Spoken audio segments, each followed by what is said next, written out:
निवडणूक आयोग हा सत्ताधाऱ्यांचा एजंट म्हणून काम करतो आहे. एजंट म्हणजे जसे पदाधिकारी नेमले जातात एखाद्या राजकीय सत्ताधारी पक्षाचे, त्या पद्धतीनं हे भारतीय जनता पक्ष आणि शिंदे गटाचे पदाधिकारी आहेत.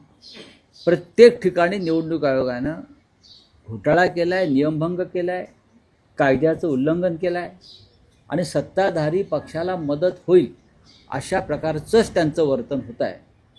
पण या सगळ्याचा हिशोब त्यांना द्यावा लागेल. प्रत्येक गोष्टीला अंत असतो, लक्षात घ्या. पहिल्यांदाच असं होतं की महापौर पदाचं आरक्षण ही सोड अजूनही नाही निघत आहे. का निघत नाही?